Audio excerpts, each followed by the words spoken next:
ప్రైజిల్లాడు దేవుని నామానికి మహిమ కలుగాక. దేవుడిని కృప పట్టి కొన్ని మాటలు చెప్పుకుందాను. పరిశుద్ధ గ్రంథం నుంచి 15వ అధ్యాయం 3వ వచనం మాట. యెహోవా కన్నులు ప్రతి స్థలం మీద ఉండును, చెడ్డవారిని మంచివారిని అవి చూస్తున్నమాట. హల్లెలూయా. దేవుడు కన్నులు ప్రతి ఒక్కరు కూడా దేవుడు చూస్తున్నారు. చెడ్డవారిని కూడా దేవుడు చూస్తున్నాడు. చెడ్డవారిని ఎవరంటే వాళ్ళు చేసే తప్పులు, వాళ్ళు చేసే పొరపాట్లు ఎవరు తెలియదు అనుకున్నా కానీ దేవుడు సమస్తం చూసే దేవుడు.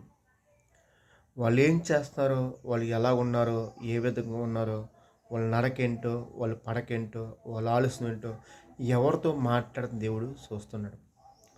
కానీ చెడ్డవారు అనుకున్నాంట, నేను చేసే తప్పులు, నేను చేసే పొరపాట్లు నా భర్తకు కానీ, నా భార్య కానీ, నా బిడ్డలు కానీ ఎవరు తెలియకుండా కానీ దేవుడు ప్రతి చూస్తాడు. కానీ చెడ్డవారిని దేవుడు చూస్తాడు. ఎందుకంటే వాళ్ళు హృదయాల్లో కుళ్ళు స్వార్థం నిండిపోయింది. కానీ వాళ్ళు భయంకర పాపంలో ఉన్నారు. వ్యభిచారం అనే ఒక వ్యసనంలో ఉన్నారు. పాపం, భయంకరమైన తప్పులు, మందు వ్యసనం, మోసాలు, ఒకరు మోసాలు దేవుడు చూస్తాడు. కానీ హృదయంలో ఉన్న కుళ్ళు స్వార్థం దేవుడు చూస్తాడు. ఎందుకంటే ఆయన హృదయాంతులు ఎరిగిన దేవుడు.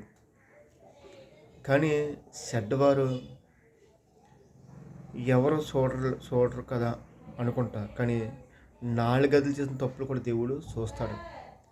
ప్రతి దానికి ప్రతి శిక్షని తప్పదు, ఓ రోజుని సావు తప్పదు. కానీ ఈరోజు గడిచిపోతుంది అనుకుంటున్నా, రేపు గడదు. నువ్వు చేసిన పాపానికి, నువ్వు చేసిన తప్పులకి ఓ రోజు బలైపోతావు, నువ్వు నాశనం అయిపోతావు. కానీ ఈయనొస్తే మారుమని పొందు, ఈయనొస్తే నీ జీవితం మార్చుకో, నీ పరిస్థితులు మార్చుకో. ఎందుకంటే దేవుడు సమస్తం చూసే దేవుడు. ఎందుకంటే నీలో లోపాలు, నీలో ఉన్న తప్పులు మనిషి పైకి కనిపించగానే దేవుడు చూస్తాడు. మేలు పని చూడు ఎర్రగా ఉంటుంది, పైకి అందంగా ఉంటుంది. కానీ అది కొయ్యగానే లోపల పురుగులు ఉంటాయి. అలా నీ జీవితంలో కూడా పైకి ఎంతో భక్తిగా, ఎంతో భయభక్తి నటిస్తున్నా కానీ లోపలంతా కుళ్ళి స్వార్థం ఉండిపోయింది. కానీ ఈయనసం మార్పుని పొందు, నీ జీవితం, నీ బతుకు మార్చుకో, నీ పరిస్థితిని మార్చుకో.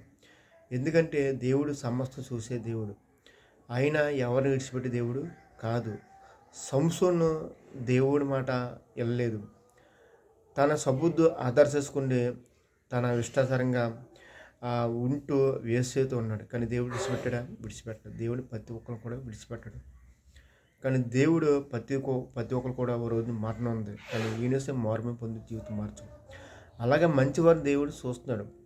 నువ్వు ఎంత కష్టపడతావో, ఎంత బాధ ఉన్నావో, ఎంత ఆవేదన ఉన్నావో, ఎంత నీ హృదయంలో కన్నీరు వలె వేడుతున్నావు దేవుడు తెలుసు.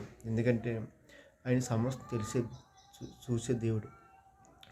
నీకు రోజుని దేవుడు నీ దుఃఖదం తీసేసే దేవుడు సంతోషం, ఆనందం ఇస్తాడు దేవుడు నీకు. నువ్వు బాధపడకు, భయపడకు, దిగులు పడకు, జడేకు. యెహోవా నీ తోడుగా ఉన్నాడు. నువ్వు ప్రతి కన్నీరికి దేవుడు ఆనందపోసం దేవుడు ఇస్తాడు. నీ అనుకున్న వాళ్ళు నేను గెంటి వేసినా, నీ అనుకున్న వాళ్ళు తోసి వేసినా, నీ అనుకున్న వాళ్ళు నేను మోసం చేసినా, ఎవరైనా సరే దేవుడిని తోడుగా ఉన్నాడమ్మా. తండ్రి భయపడకు, అస్సలు దిగులు పడకు, జడేకు. యెహోవా నీ పక్షాన ఉన్నాడు. అందరు విడిచిపెట్టిన కానీ దేవుడిని విడిచిపెట్టడు, నీతోనే ఉన్నాడు. మోకరించు, నీకున్న కష్టాలు, నీకున్న బాధలు ప్రార్థన చేసుకో. దేవా మా పరిస్థితులు ఏంటి, తండ్రి మా బతుకులేంటి అని ప్రార్థన చేసుకుని దేవుడు నీ ప్రార్థన ఆలకిస్తాడు. ఆయన ప్రార్థన ఆలకించే దేవుడు. శ్రమలో మొరపెడితే ఆలకిస్తాన దేవుడు, ఆపత్కాలం మొరపెడితే ఆలకిస్తాన దేవుడు. ఎందుకంటే నీ బాధ, నీ కన్నీరు మనుషుల దగ్గర చెప్పుకోవడం వ్యర్థం. కానీ దేవుడి దగ్గర ప్రతి కన్నీరు కార్చు. నీ కన్నీరికి ప్రతి రోజు దేవుడు జవాబిస్తాడు. కానీ ఈయనసం మొరపెట్టు, యేసయ్యా మా బతుకులేంటి, యేసయ్యా మా జీవితాలేంటి, యేసయ్యా మా పరిస్థితులేంటి అని మొరపెడితే దేవుడు ఆలకించడం. దేవుడు ఎంతోమంది జీవితంలో మార్చాడు, బతుకులు మార్చాడు. చనిపోయిన వాళ్ళు కూడా దేవుడు లేపాడు. అప్పుల్లో ఉన్న వాళ్ళు దేవుడు తీర్చాడు. ఎంతోమంది జీవితాలు మార్చిన నీ జీవితం మార్చాడు. నీ బతుకు, నీ జీవితం మార్చి ఈయనసే ఉదయకాల సమయంలో మొరపెట్టు, నీ పట్ల దేవుడు గొప్ప కారు జరిగిస్తాం. హల్లెలూయా. ఈ చిన్న ఒక్క పరిస్థితి దేవుడు దీవించును గాక. ఆమేన్.